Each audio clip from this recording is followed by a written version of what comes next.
Morning. Morning, sir. Morning, sir. How about is that clear? This one. Yes, clear, Pak. Okay, clear is or very clear? Very clear. Iya, Pak. Oke. Oke ya tadi ya. Itu ya CloudX-nya itu mungkin apa ya? Mungkin banyak kelas yang lain ya. Rian ya.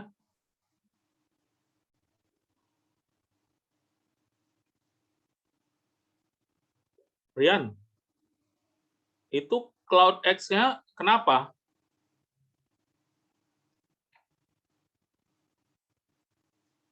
Mana si Rian ini?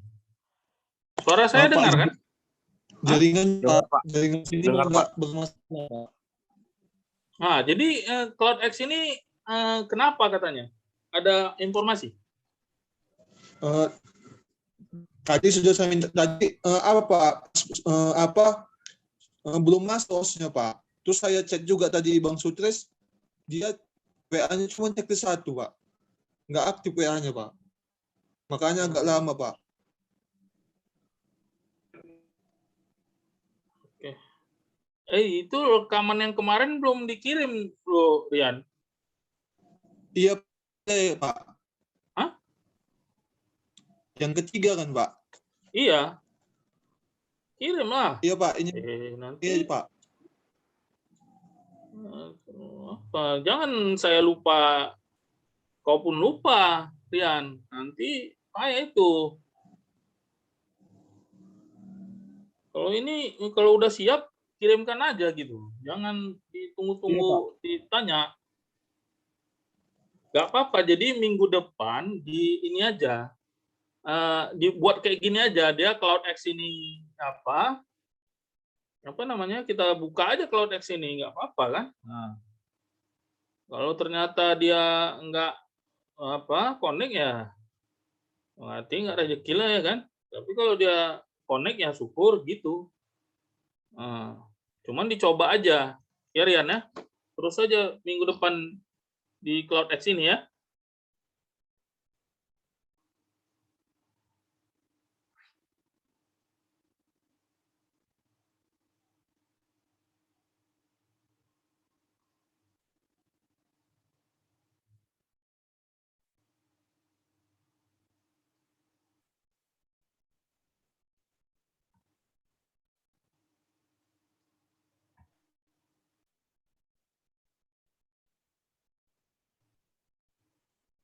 Oke. Sekarang kita apa ya?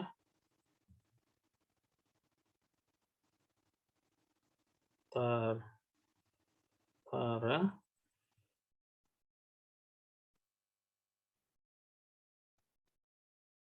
Kita share dulu screen-nya ya. Sekarang kita ini kok nggak bisa, hostnya tolong ini kok nggak bisa share screen.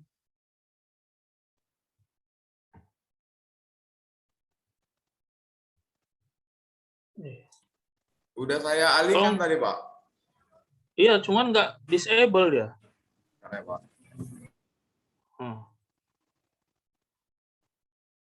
Nggak bisa deh. Tiba-tiba mati. Bukan saya lagi hostnya Pak. Udah Bapak Pak di sini. Iya, cuma di sini host disable participant screen sharing. Udah balik Itu kerja Pak. Itu maksudnya balikkan lagi kemari Rian. Rian jaringannya bermasalah, Pak. Keluar-keluar katanya Zoom-nya, Pak. Jadi dia host itu sekarang. Hostnya Aldo Pak. Ya? Enggak. Sekarang posisinya kau sekarang host, Kak, lihat itu. Apanya partisipan itu. Kau sekarang host. Ya, Pak. Jadi OS itu kau berikan sama aku. Nah, gitu. Jadi biar bisa kita share.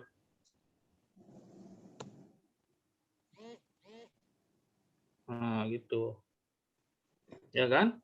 Nah, jadi sekarang kita masuk ke materi tentang perbedaan antara evaluasi kebijakan dengan analisis kebijakan. Ini yang kita akan bahas ya, 1 jam ini. Yang pertama itu berkaitan dengan evaluasi ya. Evaluasi ini para evaluator itu cenderung mempelajari program tertentu saja. Jadi dari sekian banyak kebijakan yang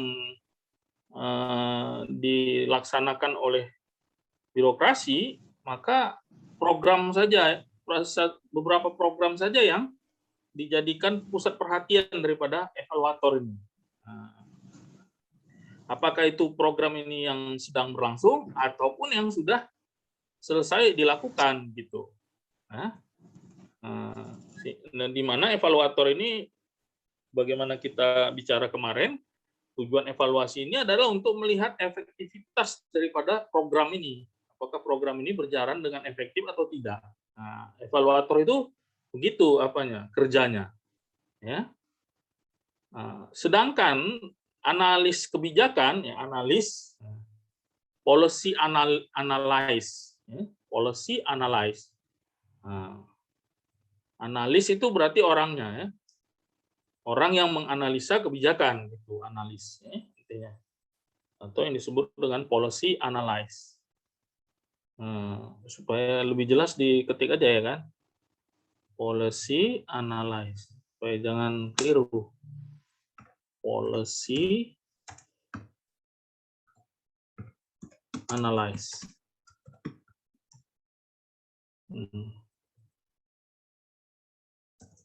Policy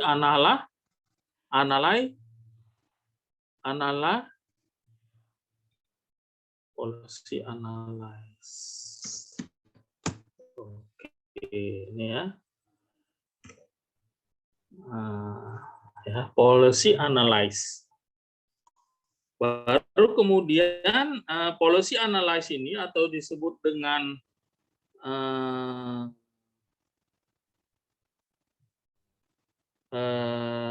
analis kebijakan ini, dia cenderung mempelajari itu sejumlah pilihan-pilihan mana yang harus diadopsi ke depannya, yang kemudian nantinya diimplementasikan. Gitu. Itu ya analysis, policy analysis ini. Jadi kalau evaluator dia cenderung kepada melihat ini analysis. Gitu. Jadi evaluator ini cenderung untuk melihat program by program gitu. Program by program. Sedangkan analysis ini dia cenderung untuk melihat alternatif-alternatif gitu. Yang akan diadopsi. Jadi kalau adopsi itu dia ketika formulasi. Jadi formulasi kebijakan itu nanti ada step adopsi gitu. Adopsi kebijakan. Jadi dia mengadopsi alternatif yang terbaik gitu. Dan itu berasal dari analisis dari para analis kebijakan gitu. Ya. Nah, jadi analis kebijakan ini sekarang seperti saya sampaikan ya kemarin, ini adalah juga profesi sekarang ini. Jadi profesi. Bisa jadi ke depan ini analis policy ini dia punya sertifikat juga, seperti bagaimana akuntan atau ini ya seperti akuntan atau konsultan pajak gitu. Jadi analis policy analysis ini dia jadi profesi lah sekarang ini. Tapi memang sebagian besar ini policy analysis ini memang ada di pemerintahan ya, ada di pemerintahan. Jadi ini cukup menjanjikan juga nih profesi analis analis kebijakan ini. Mana tahu kalian ada yang tertarik ya untuk mencoba bagaimana ya seorang analis kebijakan ini bekerja ya. Nah, jadi analis kebijakan ini mencoba untuk sekali lagi mencari alternatif ya, opsi-opsi ya. Kalau di sini opsi-opsi dia. Dan menentukan mana yang diadopsi dan mana yang ini kok bahasa Indonesia ya. So sorry ya. Ini kok bahasa Indonesia, sabar ya. Kita bahasa Inggris ya, bilingual ya. Aduh, inilah lupa jadinya. Saya pun heran tadi kok ini gitu. Jadi saya pun nggak nyaman gitu. Bahasa Indonesia ini cenderung apa ya? Apa dia ya? Istilahnya bukan nggak cinta bahasa Indonesia ya, cuma dia gimana ya? Dia kosakatanya itu apa ya? Terbatas gitu. Jadi kadang kan gini, ilmu pengetahuan ini kan berasal dari barat. Jadi 80% itu memang ya bahasa Inggris lah. Nah, jadi ada beberapa istilah-istilah yang dia sulit untuk dipahami di bahasa Indonesia. Nah, makanya kadang-kadang apa ya agak-agak grogi juga kalau dia bahasa Indonesia. Atau cuma ada kelas. Saya punya kelas 1 lagi analisis kebijakan itu kan nggak bilingual gitu. Nanti kalau dipakai slide-nya bahasa Inggris, lebih kurang ya kan. Pening-pening lalat ya, jadi ya gimana, dipaksakan juga gitu. Padahal nanti ada beberapa kata yang dia miss gitu. Jadi kalau Anda terbiasa ya membaca apa ini literatur bahasa Inggris, kalau Anda lihat buku terjemahan ini, dia apa dia? Maksudnya ini salah gitu. Pengertian banyak pahaman-pahaman itu salah gitu dalam apanya.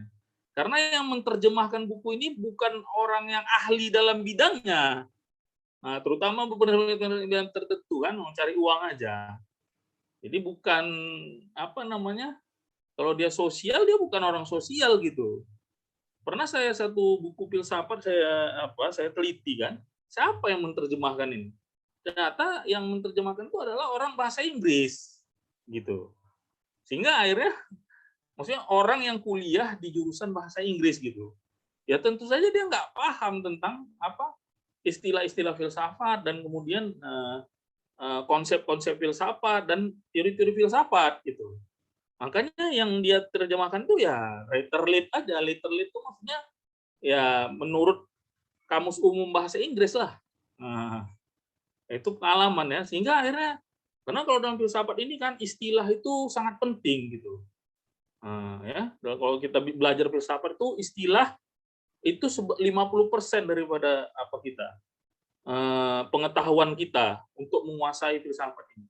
Jadi tanpa memahami tanpa memahami istilah atau makna istilah, kita gagal dalam menguasai filsafat gitu ya. Itu ini filsafat secara teori ya, bukan berfilsafat. Nah, itu beda lagi. Nah, begitu juga dengan ini dalam ilmu-ilmu kita lah, misalnya kebijakan gitu kan. Makanya bahasa Inggris ini lebih nyaman. Jadi relation between evaluation and analysis of public policy. Jadi evaluator itu tend to study a particular problem. Jadi dia program-program tertentu saja. Sedangkan policy analyze ya, kok nggak bisa nampak ini apanya? Tend to study a number of policy. Ini kok nggak bisa? Tend to study a number of policy option to determine which one should be adopted and ultimately implemented. Jadi dia itu policy analysis ini, policy analyze ini pakai S dia karena artinya banyak ya. Policy analysis itu cenderung untuk mempelajari ya sejumlah opsi-opsi ya, pilihan-pilihan kebijakan untuk menentukan yang mana yang harus diadopsi, ya, yang mana yang harus diadopsi dan yang mana yang harus diimplementasikan, gitu. Jadi adopsi kebijakan itu ada di proses formulasi, ya, adopsi kebijakan. Jadi formulasi dia. Kalau dikatakan adopsi, berarti dia ada di dalam item formulasi, gitu. Jadi ini istilah-istilah kebijakan, ya. Nah, kemudian evaluasi ini, ya, ini nomor 2-nya, itu ya, jadi evaluasi ini sering juga disebut dengan program evaluation, karena dia bicara tentang program, ya. Dia cenderung dia merupakan empirical research, ya. Riset empiris, menggunakan teknik riset empiris, ya, untuk mengukur efektivitas dan outcome, ya, yang ada di dalam program tersebut, outcome yang dihasilkan oleh program tersebut, gitu. Jadi dia menggunakan teknik empiris. Jadi kalau teknik empiris ini berarti menggunakan angka-angka, ya, statistik, ya. Dia menggunakan metode kuantitatif, ya. Jadi dia empirical, mengukurnya itu dengan itu tadi, ya, dengan angka-angka, gitu. Ya. Jadi efektivitas itu diukur dengan empiris, ya. Itu, ya. Sedangkan policy analysis, ya, dia adalah merupakan, ya, teknik modeling, gitu. Jadi bagaimana membuat model, gitu.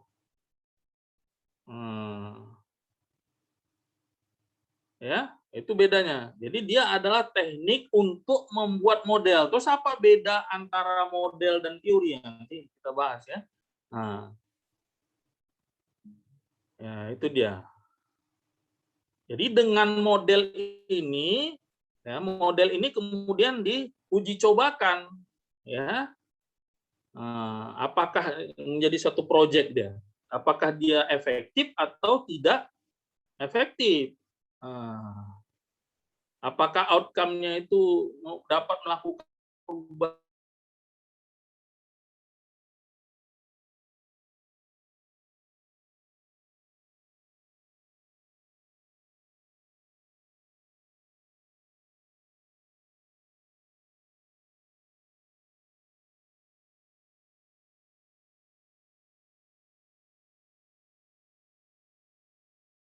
dengan analisis. Biarpun nanti misalnya, ya, kita dalam prakteknya nanti bisa jadi, ya, menggunakan deskripsi, ya, abstraksi ini, tidak menggunakan empirical ini, ya.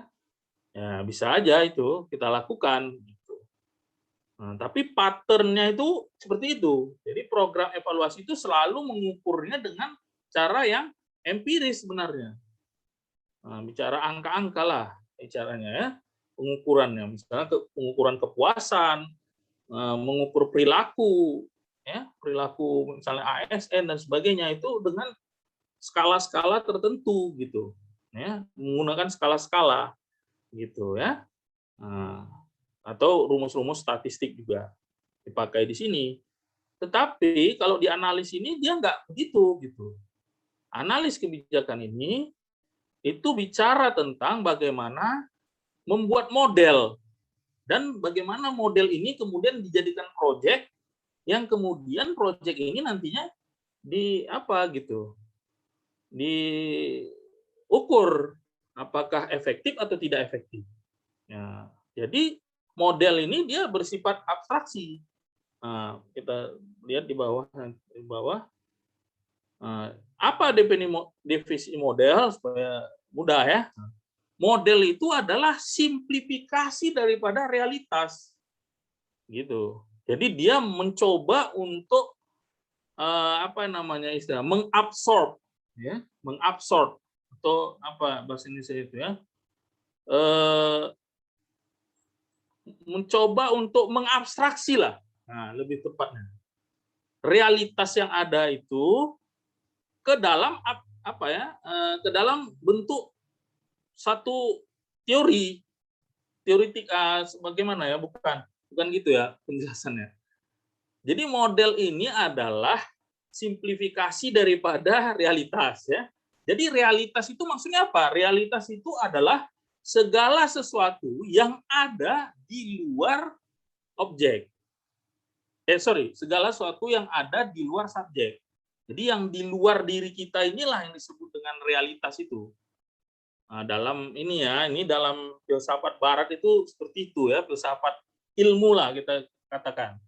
Atau scientific filosofi itu, realitas itu adalah segala sesuatu yang berada di luar kita, yang bisa tentunya yang bisa diindra.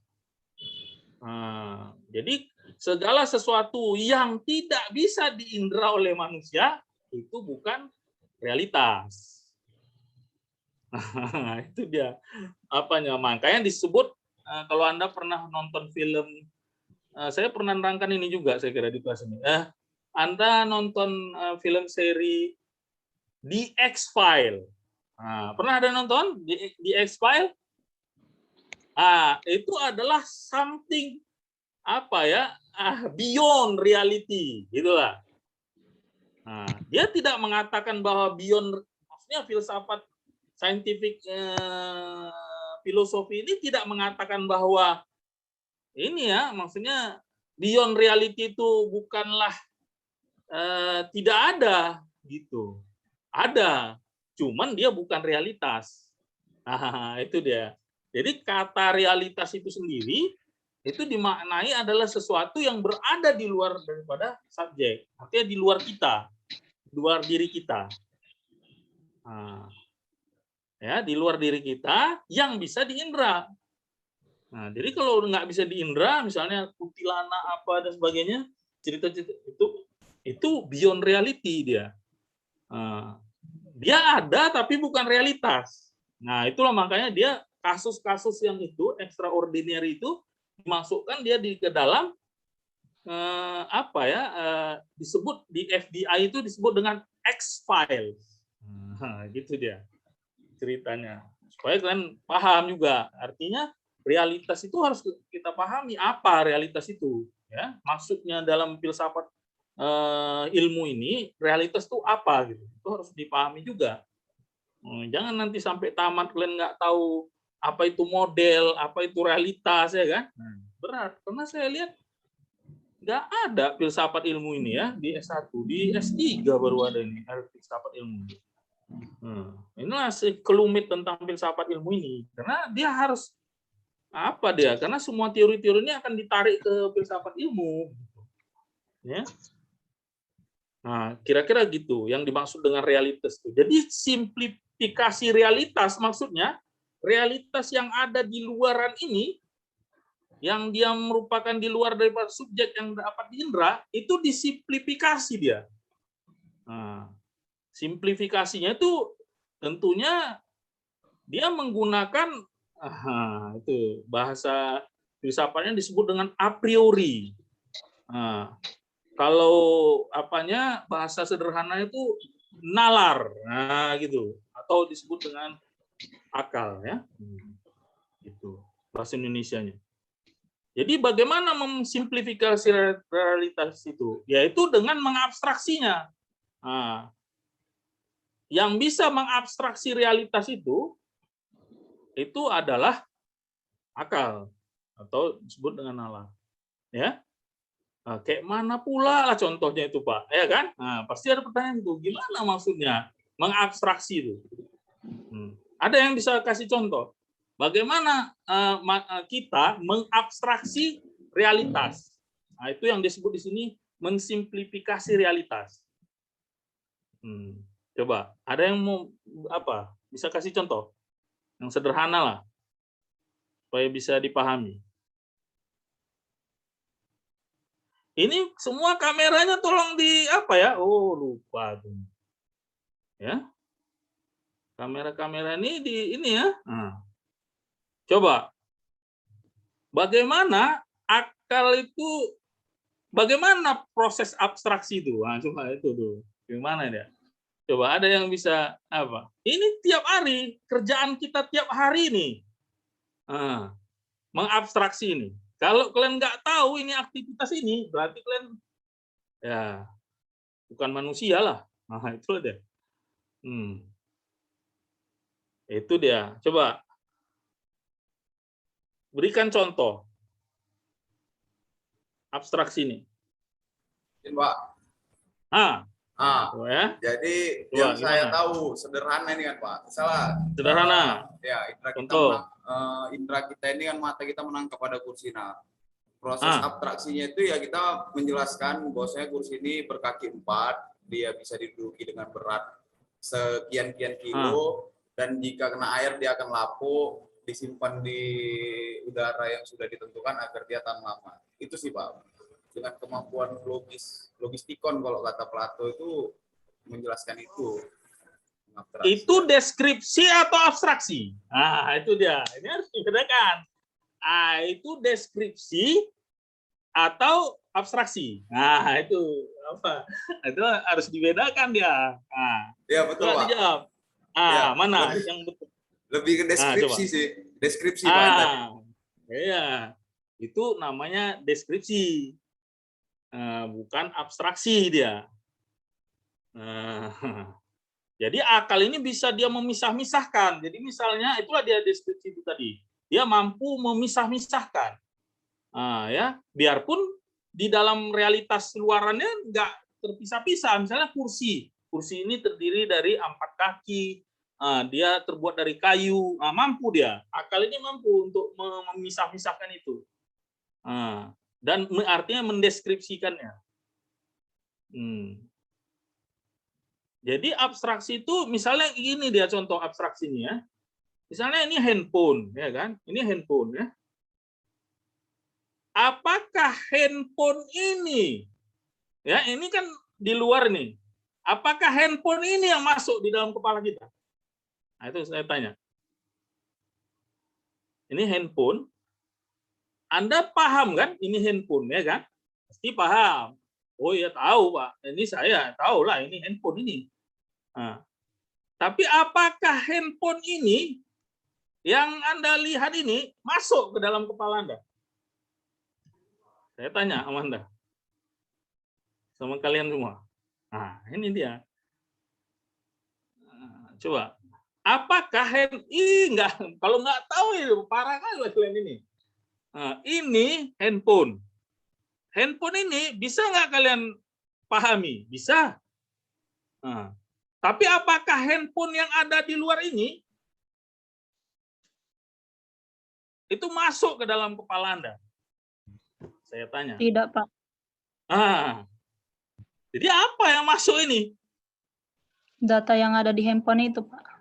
Data yang di handphone ini belum masuk. Orang ini handphone ceritanya belum data ini. Data itu yang ada di dalam handphone.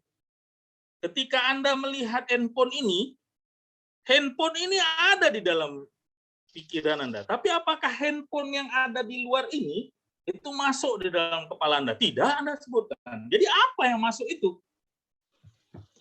Jadi apa yang Anda tahu itu apa? Pak, izin berbicara, Pak. Iya, silakan bicara. Itu yang masuk, Pak.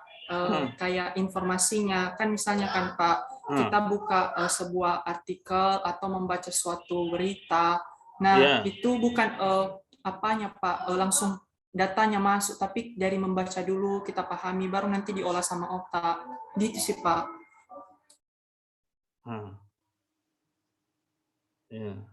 Kalau kau sebut bahwa itu HP, nama something about HP yang kau sebutkan tadi. Something about HP. Something itu apa ya bahasa Indonesia? Segala sesuatu yang berkaitan dengan HP. Itulah yang kau pelajari tadi dari ini, dari majalah, dari ini. Tapi HP sebagai HP ini, kita nggak usah. Ini contohnya sederhana kali. Mungkin agak lebih sulit lagi ya contohnya ya. Mungkin Kalau sulit dia agak lebih mengerti. Coba bayangkan seorang anak yang lahir, bayi. Lahir dia, ketika dia haus, dia nangis dia. Oh gitu. Nah, ya kan? Bagaimana dia bisa memahami gitu? Sebagaimana kau memahami HP ini tadi. Nah, seorang bayi itu memahami tentang konsep haus gitu. Nah, itu berat kali ya, berat kali. Yang ini lagi, kembali lagi kita ke HP tadi. Nah, HP ini, HP yang kau maksud itu, siapa namanya tadi nih? Si Irfan tadi. Nah, yang dimaksud Irfan ini, itu adalah segala sesuatu atau something about HP. Tapi HP, sebagai realitas, ya, nggak definisikan, pokoknya ini HP aja. Apa arti HP itu terserah. Itu apa dia yang masuk ke dalam kepala ini? Udah ada yang menjawab tadi. Bukan. Nah, coba. Itu. Siapa ini? Nah, si Widya. Oke. Nah. Jadi menurut saya Pak, kalau kita udah memahami itu, mungkin kita dalam pikiran itu mengatakan bahwa HP itu alat komunikasi Pak. Lebih tepatnya. Jadi HP itu kita gunakan untuk berkomunikasi dengan teman kita atau dengan jarak jauh yang kita pakai, yaitu HP gitu Pak. Konsep. Iya, itu sama dengan penjelasan si Irfan tadi. Jadi itu definisi HP dia. Ini yang kita yang kita tanya itu realitas HP. Atau kalau dalam konsep filsafat disebut adanya HP. Nah, itu dia. Jadi kita bicara konsep ada ini. Ini kan ada dia. Nah, cuman ada yang ada di luar ini, itu bagaimana bisa dia ada di dalam kepala? Ini yang mau ditanya. Nah, itulah dia jawabannya. Karena kita nggak punya banyak waktu. Ini sebenarnya bisa 2 jam ini. Nah, nggak kejawab-jawab kan? Itulah dia kemampuan akal mengabstraksi dia. Nah, ya. Mengabstraksi itu yang ada di dalam kepala itu adalah abstraksi, ini bukan di dalam kepala sebenarnya, nanti panjang ceritanya. Pokoknya yang ada di dalam diri kita tentang adanya HP ini itu adalah abstraksinya. Nah, itulah makanya kita bisa memahami gunung. Nah, biarpun gunung ini nggak masuk di dalam, kalau gunung ini masuk ke dalam diri kita, ya hancurlah kita. Nah, tanpa gunung ini masuk ke dalam kepala kita, kita bisa memahami gunung. Kenapa? Karena adanya abstraksi tadi, kemampuan akal untuk mengabstraksi HP ini tadi. Nah, jadi kalau udah abstraksi berarti dia konsep, jadi mengkonsep dia. Nah, kerja akal ini. Mengkonsep realitas yang ada di luaran. Gitu. Jadi bukan HP sebagaimana HP yang ada di luar ini yang masuk ke dalam kepala kita. Oh, masuk dan gawat kali itu berapa ratus benda ini. Nah, itulah kemampuan akal itu tadi, mengabsorbnya dia. Mengabsorb itu ya mengabstraksikan gitu. HP ini tanpa harus tanpa harus HP sebagai HP ini masuk ke dalam kepala. Nah, itulah kira-kira contohnya abstraksi itu. Nah, kalau deskripsi itu lain lagi dia. Nah, ya. Kalau definisi lain lagi. Nah, ini sebelum itu. Makanya kalau nanti kita perpanjang sedikit ya.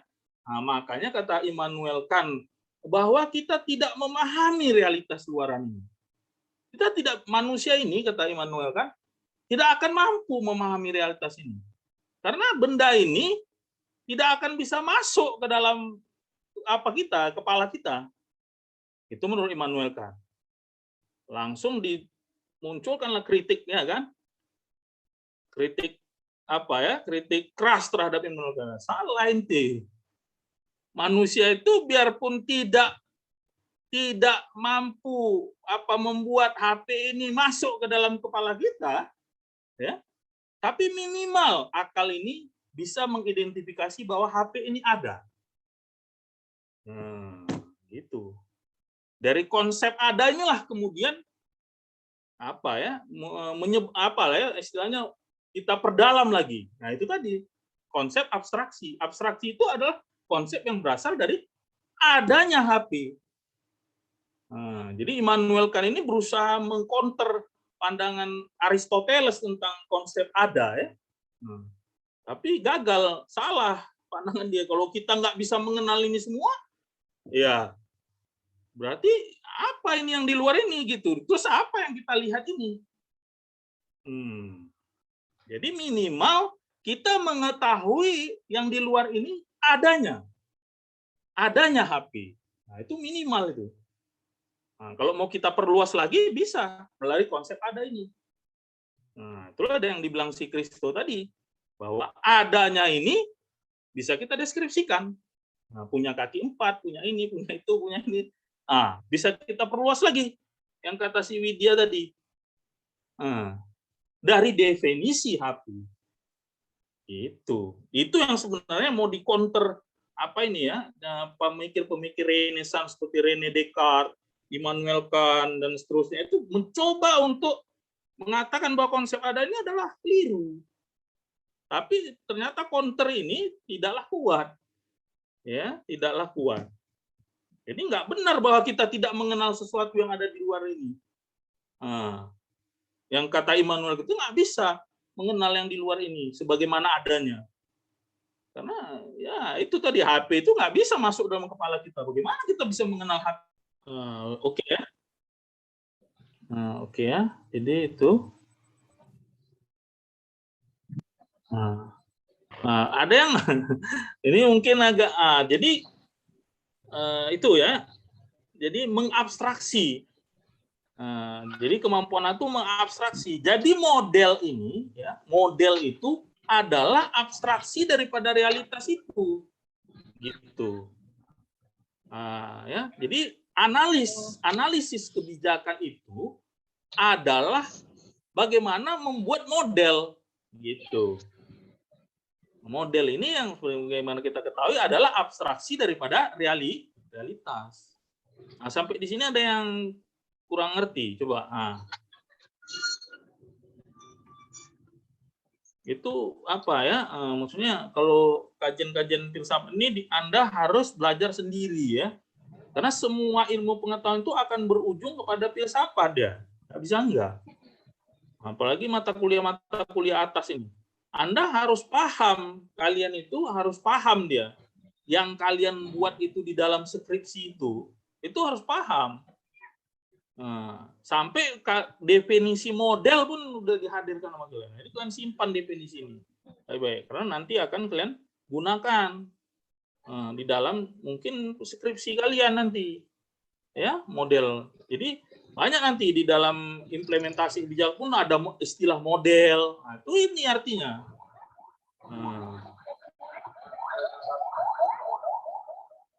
Ya, jadi melakukan simplifikasi realitas dengan melakukan abstraksi teoretikal. Ya. Yang di mana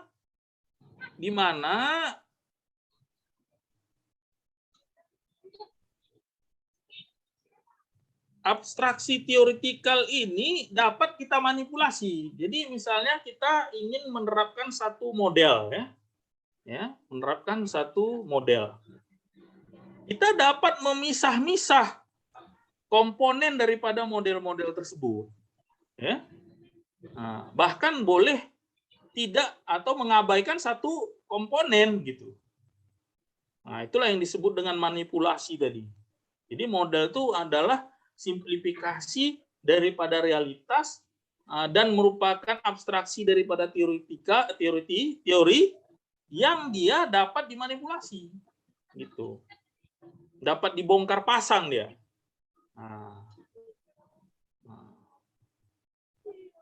Terus apa bedanya model Pak dengan teori ini? Kalau teori itu dia sudah menjadi sesuatu yang disebut dengan hukum. Sedangkan model ini masih bersifat asumsi dia. Jadi dia di bawah daripada teori dia sebenarnya model ini. Ya. Tapi yang perlu digarisbawahi juga, model dan teori ini, ya, model dan teori ini memiliki kesamaan, di mana teori itu merupakan kumpulan daripada konsep-konsep dan hubungan berbagai variabel-variabel, dan model juga seperti itu. Dia adalah kumpulan konsep-konsep dan variabel-variabel gitu. Kalau teori, dia sudah diuji kebenarannya. Makanya dia jadi hukum teori ini. Sedangkan model adalah sesuatu yang belum diuji kebenarannya. Gitu, bedanya lagi lainnya. Yang ketiga, beda yang ketiga. Ya? Nah, itu dia. Jadi pertama, teori ini dia merupakan hukum, sedangkan model itu adalah masih masih asumsi. Nah, kemudian teori ini, ya, lupa tadi. Nah, teori ini sudah teruji kebenarannya, sedangkan model tidak teruji. Persamaan antara model dan teori apa? Sama-sama merupakan kumpulan daripada konsep-konsep dan variabel-variabel. Gitu. Nah, itu sekilas ininya ya, pengantarnya. Lebih jauh apa itu variabel, apa itu konsep, itu di metode penelitian. Kalian pelajari nanti ya, bukan di mata kuliah ini. Ini supaya memahami aja perbedaan antara evaluasi kebijakan dan analis kebijakan. Ya, Izin Pak. Nah, itu. Ya, silakan. Itu Pak, teman-teman yang belum masuk udah minta di ACC Pak. Oh, di ACC? Iya Pak, saya nggak tahu tadi buat ACC otomatis Pak. Nggak ada yang udah masuk semua ini. Oh, admit all, udah oke. Ya.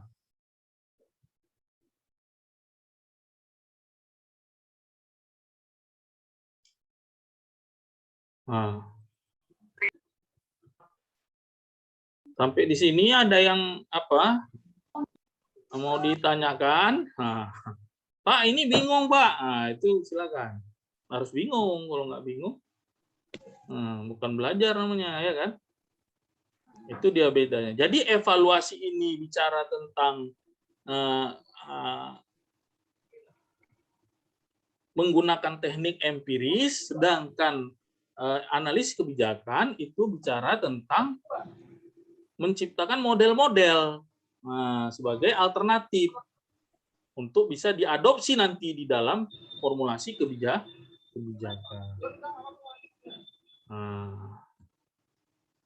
Masih ada lagi nih, udah admit all. Di waiting room ada 3 orang. Ada. Jadi saya ulangi lagi tadi yang masih ini lah, gimana lah kita mau kuliah kayak gini ya kan, coba. Ada yang belum masuk, ini ada yang ini, macam lah ya. Tara di sini udah berkuah-kuah menjelaskannya, berbuih-buih udah mulut ya kan. Pas diulang lagi lah nih. Mana coba mau dibuat ya kan?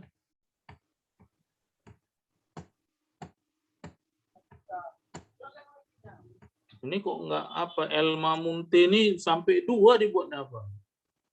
Ini Elma Munte udah masuk? Udah Pak, barusan Pak, baru di ACC. Ini kok ada nih? Ada 2 lagi nih di waiting room. Aku udah masuk Pak, baru di ACC Pak. 3, berarti 3 apamu? HP-mu? Apamu? Enggak Pak, tadi ringan mungkin Pak, jadi terlambat dia di ACC Pak. Oh, ini ada lagi satu lagi nih. Elma Munte joining. Saya sudah masuk Pak. Ya udah. Gak usah nangis lah. Cuma nanya aja. Iya Pak, enggak ya. Kayak mau nangis gitu bilangnya. Iya Pak, sedih. Jadi diulang lagi ya tadi. Diulang lagi bahwa jadi model itu adalah simplifikasi daripada realitas. Ya, apa realitas? Realitas adalah segala sesuatu yang berada di luar daripada subjek yang bisa diindra gitu. Biarpun nanti ada yang mengatakan ini keliru gitu ya pandangan ini. Cuma saya bukan mengajarkan yang keliru kepada Anda gitu, tapi Anda untuk mendalaminya itu Anda harus belajar sendiri gitu. Ternyata realitas itu nggak hanya ada di luaran dan tidak hanya yang ada di panca indera aja realitas ini. Ada realitas lain yang dia tidak bisa diindra tapi dia ada. Nah, itu cuma itu nggak usah di apa ya, maksudnya nggak bisa dimasuk kemari karena nanti penjelasannya menjadi panjang ya dan bisa berbulan-bulan penjelasannya itu. Karena itu adalah perdebatan yang apa namanya yang intens gitu di kalangan para filosof. Nah, itu yang dimaksud dengan simplifikasi realitas ya. Nah, simplifikasi realitas itu yaitu bahwa realitas ini bukan realitas dalam sebagaimana benarnya realitas, tapi adalah abstraksi daripada realitas itu sendiri. Gitu. Nah, di mana simplifikasi realitas itu bisa dia dimanipulasi. Ya. Jadi model ini sebenarnya datangnya dari teori, gitulah abstraksi teori yang dia bisa dimanipulasi karena nanti dia realitas itu akan dibagi menjadi beberapa variabel-variabel. Coba nanti lihat apa ini. Kalau memang kurang jelas juga nanti minggu depan nanti kita mengambil satu contoh tentang model di dalam kebijakan publik ini. Kalau kurang jelas, tapi kami udah belajar nih Pak, itu gampang kali itu, ya udah. Berarti udah selesai persoalan saya kan gitu. Itu dia ya. Nah, kemudian terus apa bedanya model dengan teori ya itu tadi. Ya. Apa bedanya model dengan teori? Model ini adalah hasilnya itu asumsi, sedangkan teori dia mencapai hukum dia. Ya. Baru kemudian model ini dia apa tadi ya? Model ini kalau teori dia itu sesuatu yang sudah teruji. Sedangkan model dia bersifat asumsi. Nah, gitu. Ya. Baru persamaannya apa? Model dan teori itu sama-sama memiliki variabel dan sama-sama memiliki konsep gitu. Ya. Nanti kalau kalian belajar tentang model George William Tree misalnya di implementasi kebijakan, maka dia akan memiliki variabel-variabel untuk menentukan implementasi itu. Pertama komunikasi, kedua struktur. Nah, itu yang dimaksud dengan variabel. Kemudian ya kan komunikasi itu kan konsep juga. Apa yang dimaksud dengan komunikasi? Komunikasi adalah jadi dia definisi konsep. Model punya model George William itu punya definisi konsep. Begitu juga dengan teori. Gitu. Perbedaannya apa? Perbedaannya ya itu tadi bahwa model ini dia berupa asumsi dan teori ini adalah berupa berupa kepastian. Nah, itu ya bedanya teori dan model tadi. Baru kemudian kita kembali lagi ke perbedaan tadi. Ya. Nah, jadi dia analisis kebijakan itu menciptakan model. Kalau evaluasi nggak menciptakan model. Ya. Jadi sebenarnya model ini dia lebih makanya dia disebut dengan dia ada di dalam analisis kebijakan itu karena dia menganalisis model ini. sebenarnya ini biasanya di S3 baru cerita model ini ya.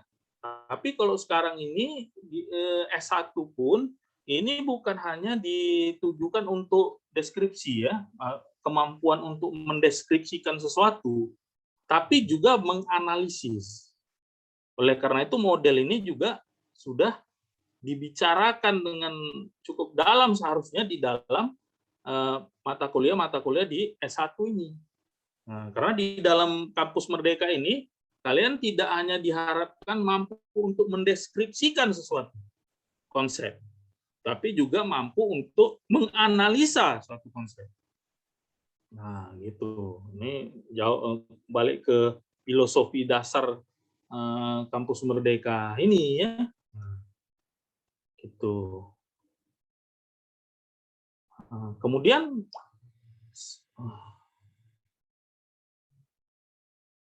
apa lagi nih? Ada yang ketinggalan, nggak ada kan? Pak, ada teman yang keluar masuk gitu, Pak. Tolong dia CC katanya. Keluar masuk kenapa? Mungkin karena jaringan, Pak.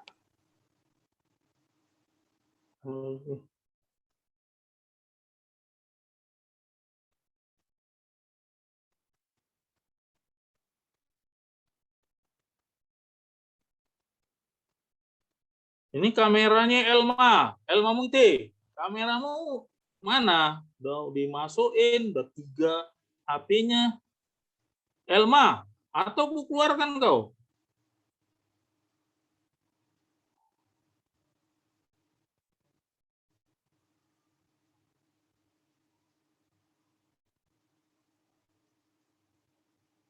Elma, yang ini yang nggak ada kamera, ku keluarkan ya. Nah.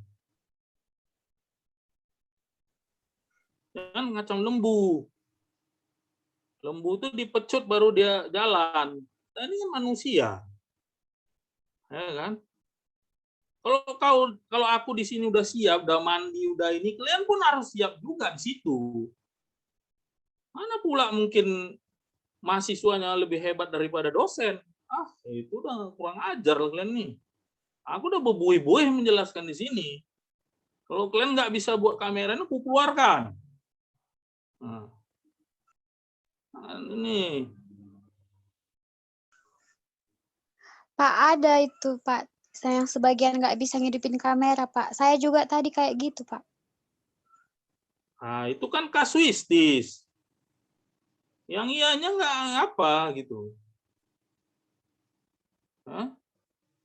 Nah, Martin Simatupang ini, Aulia Ningtyas.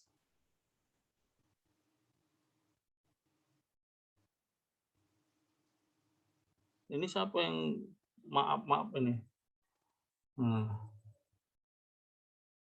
Makanya aku bilang sama kalian, kalau memang nggak bisa, jadi gini, belajar ini ya kan, kita ini belajar ini pengorbanan, ya kan? Yang tidur aja kerja kalian situ, baru mau apa plan ini. Kalian cari di mana di kampung kalian itu sinyal bagus. Nggak ada di kampung kalian itu, cari kampung sebelah. Gitu, baru belajar itu. Aku di India sana, aku bilang, kuliah naik sepeda aku. Biar kalian tahu. Jadi kalian nggak usah cerita susah di kampung kalian itu. Lebih susah aku. Nah, ya kan? Artinya, kalau kalian nggak bisa bukakan kamera ini, berarti kan tidur aja. Kalau perlu menara sutet itu kan panjat, supaya dapat sinyal. Itu baru namanya sekolah, kuliah namanya. Jadi kalau dosen nerangkan itu memang kalian udah standby. Kalau nggak dapat di seluruh kabupaten kalian itu, balik kan ke Medan. Nah, kos kalian di sini. Kerja kalian kalau nggak ada uang. Jadi tukang cuci piring kalian di restoran sana. Nah, ada ini apa? Buka pekerjaan ini. Ada yang mau? Itulah baru mahasiswa namanya. Jangan setiap mau masuk aja ini pun nggak bisa. Alasan nggak ada sinyal. Mana bisa? Kalau nggak ada alasan itu. Nggak ada sinyal. Nggak alasan itu. Nggak ada alasan tidak ada sinyal. Kalau tidak ada di kampung kalian ini sinyal, pergi kalian kampung sebelah. Kantor lurah kalian kuliah. Nah. Kalian nggak naik sepeda kalian kuliah, aku naik sepeda, aku dokter, aku naik sepeda, aku kalian tahu. Jadi nggak usah kalian maaf itu, nggak ada gunanya itu. Itu artinya kalian malas cari tempat. Nggak ada tempat itu di kampung kalian itu nggak ada. Belum merdeka kami Pak Jokowi bilang. Kau datang ke Medan, orang kau kuliah di Medan kok. Nggak ada duit Pak, kerja kau. Nah, itu baru mahasiswa namanya. Kerja, cari kerja. Ini ada nih Pak Budi mau buka rumah makan dia di apa sana, di Binjai sana. Ada yang mau lamar. Situlah baru. Itu baru mahasiswa namanya. Aku mahasiswa, 1 kali aku cuman makan, baru kau tahu di India sana. Ini kalian di rumah mama kalian. Nah, itulah jadinya kan, apa jadinya? Jadi nggak enak pertemuannya jadinya. Orang kita bagus-bagus ini. Alasan itu aja, nggak ada sinyal itu sama aku, sama dosen lain kalian buat kayak gitu. Sama aku nggak bisa. Karena perjuangan aku sekolah itu nggak ada yang bisa mengalahkannya. Nggak ada yang bisa dibandingkan sama kalian. Kesusahan aku itu, baru kalian tahu. Cerita susah kita ya. Nah ini, cerita susah. Kan kalian cerita susah, maaf, nggak ada itu maaf. Cuma aku. Kau cari di kantor lurah itu nggak bisa apa, di Pak sana nggak bisa ada kantor lurah, kau cari di kabupaten lain. Oh nggak, balik kau ke Medan, itu dia. Ini semua aku keluarkan yang nggak ada kamera. Ingat ya, ini terakhir. Minggu depan, kalau ada yang nggak pakai kamera, aku keluarkan. Udah, itu aja. Santai aja. Dan tidak diabsen. Enak kali kau cuman si Aulia Ningtyas ini cuman muncul apa aja sementara aku di sini koar-koar. Kayak mana effort kalian sebagai mahasiswa? Oh kami mahasiswa swasta Pak, berani kau jawab begitu?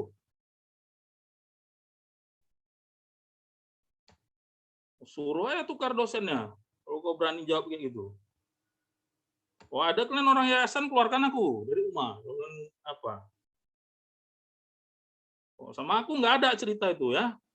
Namanya belajar itu adalah pengorbanan. Ini investasi. Jadi investasi yang tanggung-tanggung. Nggak ada ruginya yang namanya belajar ini.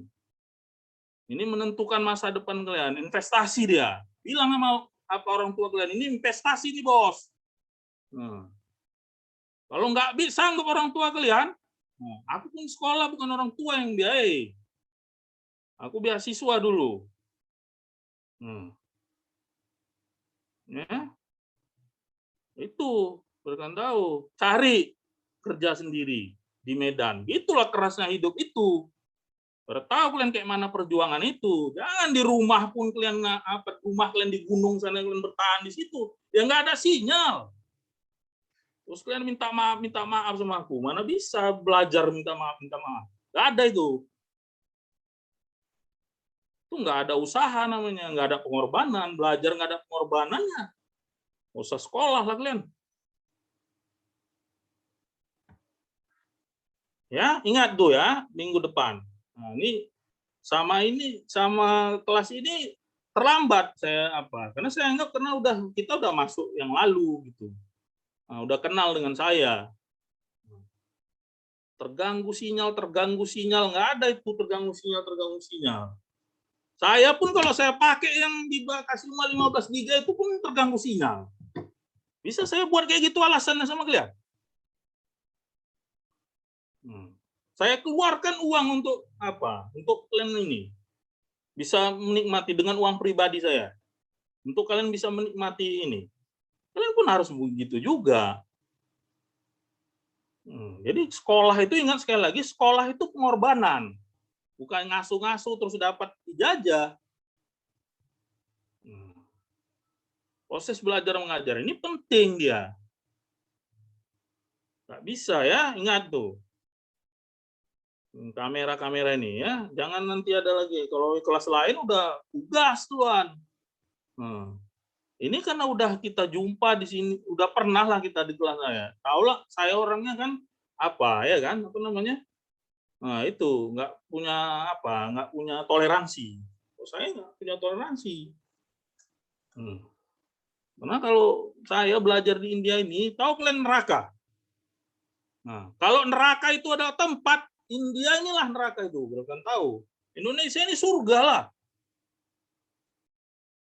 Belum lagi manusianya, belum lagi cuacanya, belum lagi semualah.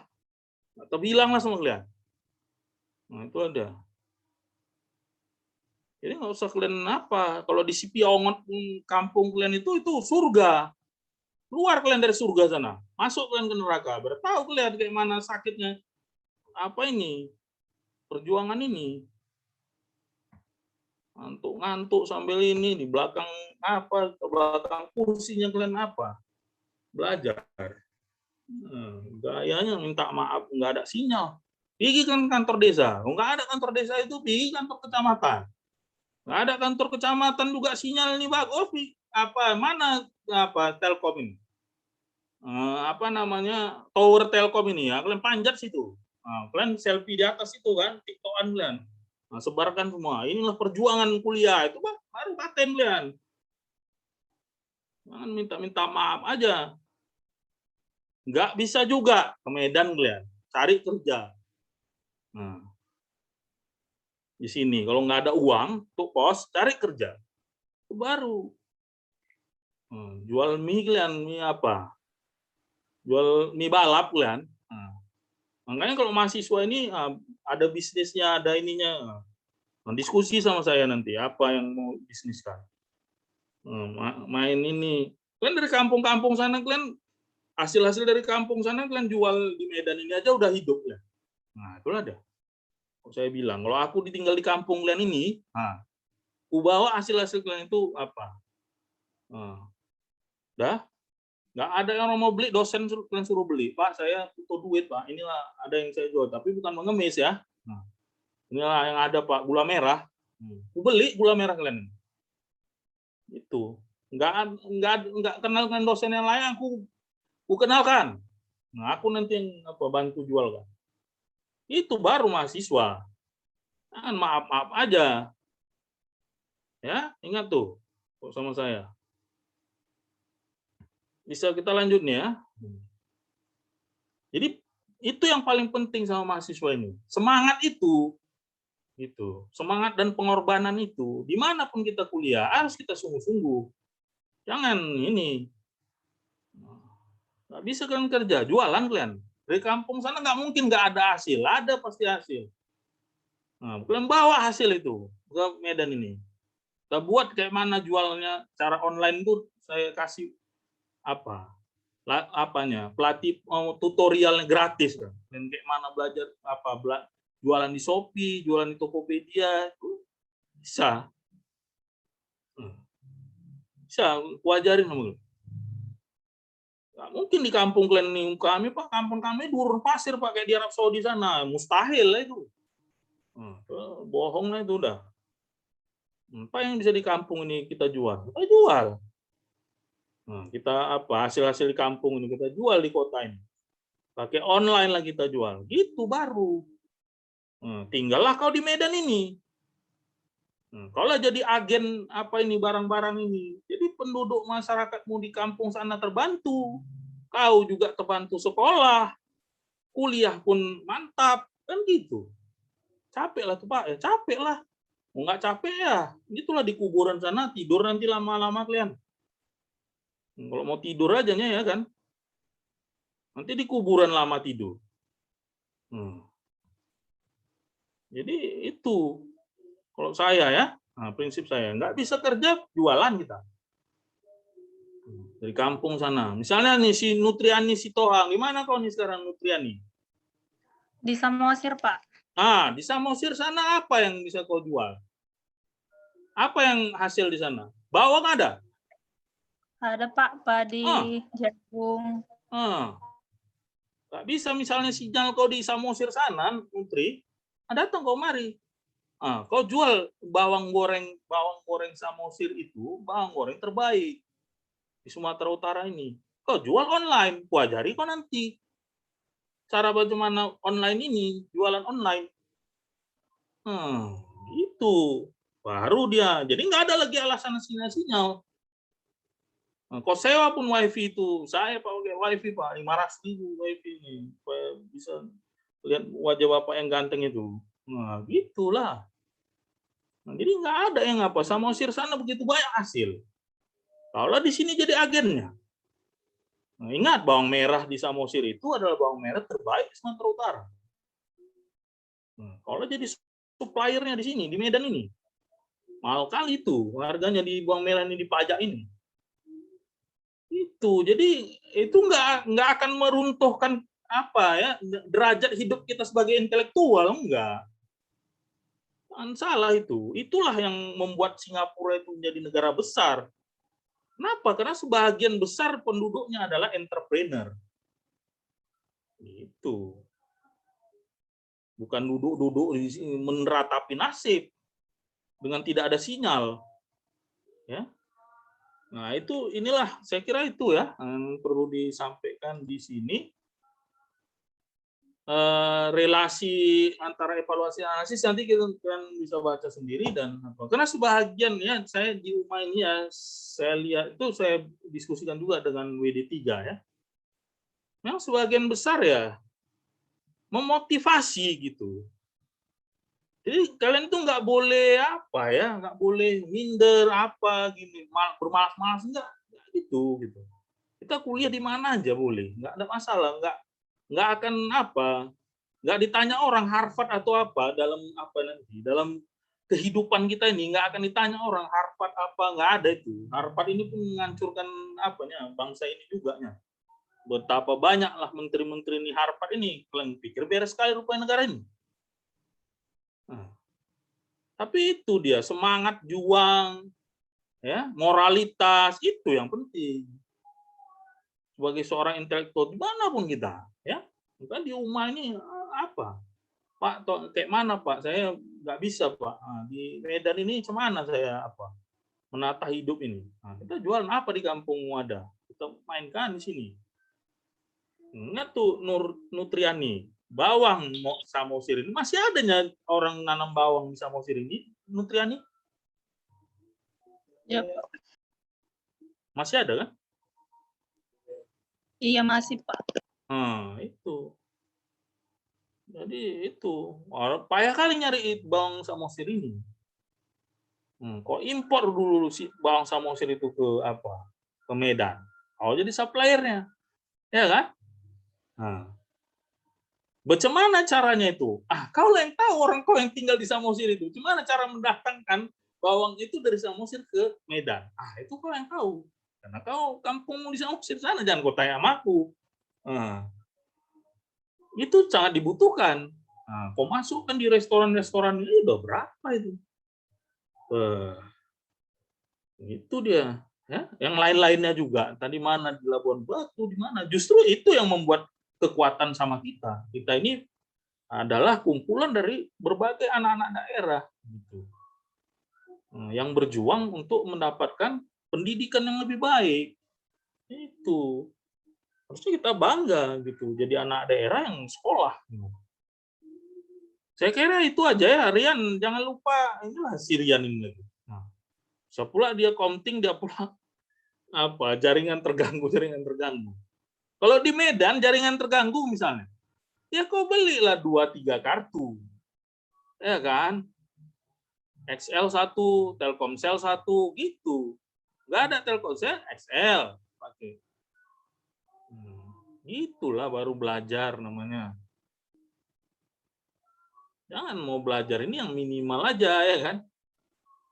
Minimal tapi hasil besar. Nah, itu nggak bisa. Ya, kira-kira itu yang ingin disampaikan kepada kalian semua. Ingat ya, nanti minggu depan kalau nggak bisa kamera ya kita apa aja, take down aja. Ya, itu harus kita sepakati bersama lah. Masalah kalian nggak setuju ya nggak apa-apa juga, akan kulakukan juga itu. Ya, itu apa? Nggak ada alasan untuk ini. Jadi argumennya cukup jelas saya kira penjelasan saya tadi. Nah, bagaimana cara untuk ada di kamera ini. Nah, itu dia ya. Datang ke Medan. Pak Budi ini, Pak Budi kenal kan? Pak Budi kan? Pak Budi ini, Pak Budi lagi buka nih. Pak Budi. Lagi. Kenal, Pak Budi Pak. lagi buka rumah makan dia di apa sana? Pempek di apa? Binjai. Dia butuh pegawai itu. Ya kan? Memburu lah kalian dulu sebentar ya kan? Nah, itulah baru sekolah. Saya kira itu ya. Demikian pertemuan kita hari ini. See you next week ya. Don't forget with your camera next week ya. Okay, sir. Thank you for this lesson. For your explanation.